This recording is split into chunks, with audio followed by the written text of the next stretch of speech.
और पाकिस्तानियों के मुंह पे एक बहुत बड़ा तमाचा है और वो इटली वाले उस जिंदा को मानते हैं जिसकी ज़िंदगी में किसी मुर्दे का तस्वुर मौजूद नहीं है।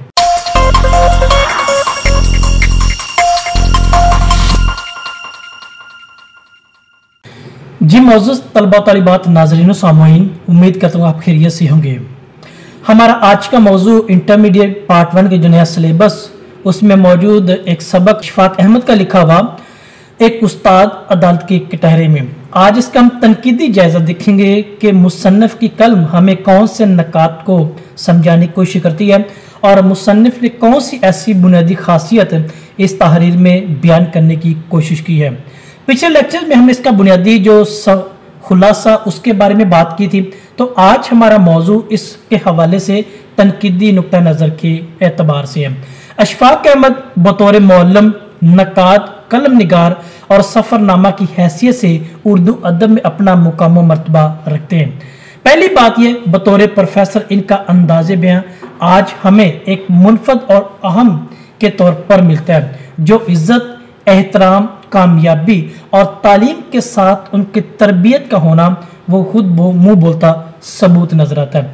अब बात की जाए तो इसके किरदारों के एतबार से पहला जज हमें किरदार जो खुद बोल रहा है, टीचर इन द कोर्ट। हमने इस बात को देखा जब इनको चालान होने के बाद वहां पे बुलाया जाता है, बुलाने के बाद कटहर में पेश किया जाता है, तो इनसे पूछा जाता है कि आपका जो बुनियादी पेशा या प्रोफेशन वो क्या है, तो वो कहते हैं मैं एक टीचर हूं, मैं एक उस्ताद हूं।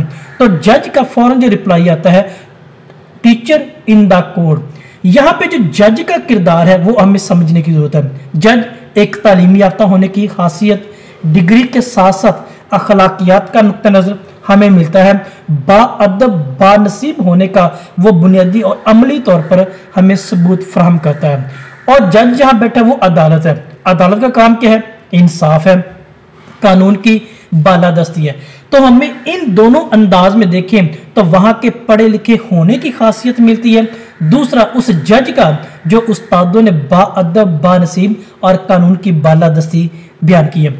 अब वो इटली का है, किसी पाकिस्तानी जज की बात नहीं की जा रही है। एक ये मुंह पे तमाचा है पाकिस्तानी जजों पे, चाहे वो सिविल कोर्ट का है, चाहे वो सेशन कोर्ट का है, चाहे वो सर्विस ट्रिब्यूनल का है, हाई कोर्ट का या सुप्रीम कोर्ट का। ये पाकिस्तानी जजों के मुंह पे एक तमाचा है जो इशफाक अहमद अपनी कलम के जरिए बयान करता है और बताता है और उनको ये मारने की कोशिश भी करता है, क्योंकि ये कन्फर्म बात है अगरचे वो भी जज है, इधर भी जज हैं, लेकिन इनमें और उनमें ज़मीन आसमां का फ़र्क नजर आता है। तो हमें इन बातों को पहला नुक्ता नज़र जज और अदालत के ज़ुमरे में हमें ये बात समझाई है मुसन्निफ की कलम ने कि वो जज कानून की बालादस्ती, वो जज इंसाफ का जज है, वो जज काम करने वाले हैं, वो जज क्या है?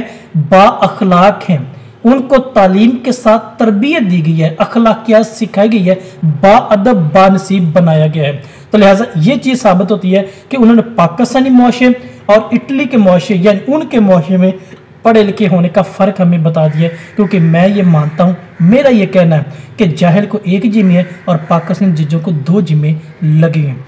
आगे चलें तो इससे कब्र का मंजर देखें तो हमें ट्रैफिक वार्डन का चालान करता हुआ मंजर मिलता है, यानी 12 आने का चालान करता है। वो अपनी ड्यूटी को ड्यूटी समझता है। और देखें जब उसे चालान किया तो सबसे पहले उसने क्या किया है? सलूट किया है। सलूट का मतलब क्या? इज्जत है, एहतराम है और बाअदब बानसीब होने की है। और अपने उस उस्ताद की जिन्होंने तरबियत की, जिन्होंने तालीम दी, अपने वालिदैन की तरबियत का वो एक सलूट पेश करता है कि मैं एक अच्छे घराने का, इज्जतदार घराने का और उन उस्तादों से मैंने तालीम हासिल की जिन्होंने मुझे एक ख़ास बात तरबियत होने का सबूत दिया। और इसको देखिए आज मवाजना करें अपने पाकिस्तान ट्रैफिक वार्डन की, जाती सबसे पहले गाली से वो बोलता नजर आता है और ये सवालिया निशान है। उनको पढ़ाने वाले भी वैसे होंगे और उनके वालिदैन भी वैसे होंगे जहाँ से उसने तरबियत हासिल की है। दोनों का मवाजना करना ज़रूरी होता है। ठीक है, फिर ये अगली बात होती है जब इशफाक अहमद कटहरे में जाते हैं, चालान पे नहीं कर पाते क्योंकि पाकिस्तानियों की सिफ्त है लागर्जी की है, सुस्ती की है, हडहरामी की है। तो क्या होगा? अदालत में जाते हैं, चालान अदा ना करने की वजह 12 आने की बजाय 1.5 रुपया यानी डबल उनको किया जाता है। और जज क्या कहता है? कानून का एहतराम पहले। उसकी वजह क्या है? आप ही बतौर उस्ताद हमें बता रहे हैं इंसाफ के बारे में, आप ही बता रहे हैं सच बोलने के बारे में, आप ही बता रहे हैं हमें हकीकत से आशना करवाने के एतबार से। Teacher in the court, teacher ही बता रहे हैं हमें। तो लिहाजा कानून का एहतराम, कानून की बालादस्ती को कायम रखते हुए मैं बतौर जज इस उस्ताद को भी क्या करूंगा, 1.5 रुपया बतौर फाइन जुर्माना करूंगा, क्योंकि आप लोगों ने हमें बताया कि सच को सच और झूठ को झूठ कहना है। अब ये बात हमारे यहाँ कहाँ से मिली? उस्ताद के, उसे रिमाइंडर भी दिया आप पाकिस्तानी हैं लेकिन बतौर मौलम है, उस्ताद हैं, टीचर हैं, तो लिहाजा इज्जत एहतराम अपनी जगह पे। और ये आपका ही बताया हुआ कानून है कि जब एहतराम ना करे तो उसकी जज़ा और सज़ा का भी खुदा का कलाम भी और आप लोग भी हमें बताते हैं। फिर अगली बात के अदालत के मंजर को देखते हैं। अदालत का मंजर क्या है? ना बदतमीजी है वहां पे, ना जागीरदारी है वहां पे, ना सियासत है वहां पे, और ना ही किसी किस्म का रोब या दबदबा है। अब इन दो वो अदालत कौन सी है? इटली की। पाकिस्तानी अदालतों में देखें सबसे पहले कलाम पाक की, कुरान पाक की तलावत होती है और उसके बाद फौरन ही जो दुनिया का सबसे बड़ा झूठ है वहां पे बोला जाता है और कलाम खुदा पे रख कर एक कप चाय की वजह झूठी गवाइयां। और फिर ऊपर वाली बात अगर मैं आपको बताऊं तो ऊपरी सतह पर देखिए जज से लेकर नैब कोर्ट तक, नैब कोर्ट से लेकर रीडर तक, रीडर से स्टेनो तक और स्टेनो से लेकर नायब कस तक जो आवाजें देने होता है, एक से बढ़कर एक चोर, एक से बढ़कर एक अलमिया की दास्तान बयान करता है। आवाज लगाने के भी वो नायब कस क्या है, पैसे बटोरता है। और यही वजह काले कोर्ट के काले करतूत हमें आज की अदालतों में नजर आते हैं। फिर जब अशफाक अहमद कटहरे में खड़े थे, जज का क्या कह रहे हैं? अब जज का अंदाजे बयान देखिए, आपको यहाँ पे पता होना चाहिए और यहाँ पे लग जाना चाहिए कौन बाअदब है, कौन बानसीब है। जज जाति कहता है, ए दुनिया को इल्म अता करने वाले, अदल का हुक्म देने वाले, आप ही की बदौलत हम यहाँ पे मौजूद है। आपका फरमान है, उसके मुताबिक आपने हमें इल्म पढ़ाया। मगर यहाँ पे पाकिस्तान में देखे तो उसके सब कुछ उल्ट या अपोजिट नजर आता है। ये पाकिस्तानियों के मुंह पे एक बहुत बड़ा तमाचा है जो आज के दौर में जज उस्ताद को उस्ताद नहीं समझता। मेरा भी 2014 से लेकर 2019 तक इन अदालतों से वास्ता पड़ा। मैं लानत भेजता हूँ ऐसी अदालतों पे जो ये कहते हम इंसाफ के पैरोकार हैं। ना उस्ताद के यहाँ पे एहतराम, ना इंसानियत का एहतराम, ना किसी मजहब का एहतराम, यहाँ से सबसे बढ़ के पैसे का एहतराम जो इनके जहन पर नक्श है। तो इटली का और पाकिस्तान का मवाजना आज हमारे सामने आ गया जो अशफाक अहमद की कलम निगारी। अब अशफाक अहमद इटली की तारीफ कर रहे हैं, इटली के जज की कर रहे हैं, पाकिस्तानी की नहीं कर रहे, क्योंकि पाकिस्तानी के जज का जो मामला इस वक्त सिर्फ मुराद लंबी लंबी तनख्वाह प्रोटोकॉल लेने के अलावा और कोई चीज़ नज़र नहीं आती। इसलिए मैं क्या कहता हूँ, मैं फरिश्तों के दरमियान इस वक्त रह रहा हूँ। जो अपने आप को फरिश्ते कह रहे हैं उनकी बाबत। अब अगली बात करें, हम अशफाक अहमद के कैरेक्टर पे बात करते हैं। तनकीदी नुक्ता के बारे में हमने ट्रैफिक वार्डन को देखा, अदालत को देखा और जज को देखा, जो तीनों के अंदाज में हमें बाअदब बानसीब होने का सबूत देते हैं। अगला किरदार हमारे पास आता है वह है अशफाक अहमद बतौर पाकिस्तानी। देखने की बात है, सड़क पे जा रहे हैं, चक्कर काटने की बजाय वो सीधा कर रहे हैं, यही कानून की खिलाफ वर्जी करना पाकिस्तानियों का शेवा है। एक पाकिस्तानी जहनीत अशफाक अहमद के किरदार के रूप में यहाँ मिलती है।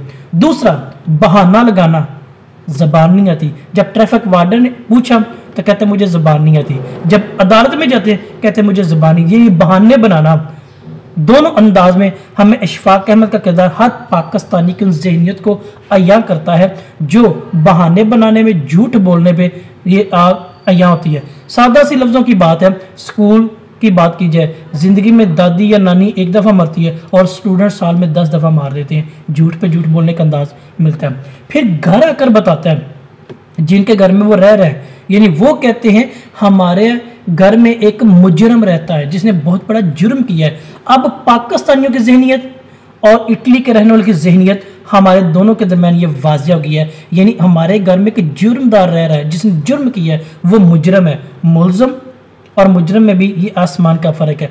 फिर वो घर वाले क्या कहते हैं, घर खाली नहीं करवाओगे, इज्जत दे रहे हैं, इंसानियत का बहुत बड़ा ये एक वो तमाचा भी उनके मारे, तुम इंसानियत से दूर हो, पर हम भी तुम्हें इज्जत दे रहे हैं क्योंकि मगर किसी को तुमने बताना नहीं है, हमारी इज्जत का सवाल है। मुहल्लेदारी है, शर्मिंदगी हो। इसका मतलब क्या हुआ कि वो लोग कानून का एहतराम और अदब दोनों को मलहूज़े खातर रखते हैं, पर पाकिस्तानी सब के सब क्या इसके उल्ट नजर आते हैं। फिर अगली बात अशफाक अहमद का दूसरा एक रुख देखें। चालान मिला है, जमा नहीं करवाया, सुस्ती, खुद बताने वाला खुद ही उस पर अमल नहीं कर रहा है, लापरवाही का यहाँ पे लिबादा मिलता है। चालान जेब में फिर भी जमा नहीं करवाया, यानी अपने आप को खुदाई तस्वुर, जिस तरह हमारे यहाँ पाकिस्तान में जदो होगा साहब वेहला मंगा मेरा प्यो भी डीसी है, हमारा ये कॉन्सेप्ट है मेरा प्यो भी एसएच होवे, हम देख लेंगे चाहे, और ये अक्सर औकात हम देखते हैं, यानी जहनी अक्कासी की जा रही है, जहनी तौर पे ये कौम मफलूज होती है। फिर तार मिला, खत मिला अदालत तलबी का, यही प्लेस ऑफ जस्टिस, इंसाफ का वहाँ पे मिला है, लेकिन इसके बावजूद वो क्या कर रहा है, अब देख रहा है अब पता नहीं मेरे साथ क्या होगा, अपने बहाने बनाने की फिर कोशिश कर रहा है कि मुझे ज़बान नहीं आती। अदालत में कहा मुझे ज़बान नहीं आती, बहाना यहाँ पे भी है, यानी पाकिस्तानी बहाने, जुगाड़ और टोटके हर लिहाज में अपनाने का उनसर मौजूद है, यानी अपने आप को पाक और साफ करने का। यहाँ पे फिर मैं जुमला दोहराता हूँ, मैं तो फरिश्तों के दरमियान रहता हूँ, यानी जहन में लालच है बतौर टीचर इज्जत के लिए, जब वो अपने रेक्टर के पास जाता है तनख्वाह बढ़ाने का सोचता है और उनसे कहता है मेरी तनख्वाह बढ़े, रेक्टर मुतालबा करता है मगर इसमें उसकी नाकामी होती है, वो कहता है अगर क्या तनख्वाह कम है मगर रुतबा तुम्हारा सबसे बड़ा है जो अंबिया की मेरास है। तो इसलिए इन बातों को देखें तो एक तनकीदी नुक्ता नज़र के अतबार से आज हमें इशफाक अहमद का किरदार में नजर आ गया, अदालत का, जज का, वार्डन का, सब का किरदार नजर आ गया, और पाकिस्तानियों के मुंह पे एक बहुत बड़ा तमाचा है, और वो इटली वाले उस जिंदा को मानते हैं जिसकी ज़िंदगी में किसी मुर्दे का तस्वुर मौजूद नहीं है। हमारा ये था आज का मौजू, एक उस्ताद अदालत के कटहरे में अशफाक अहमद की कलम निगारी, उसका तनकीदी जाता है। यहाँ तक वो रैब या सवाल हो तो ज़रूर कीजिएगा। आप सबका बहुत शुक्रिया।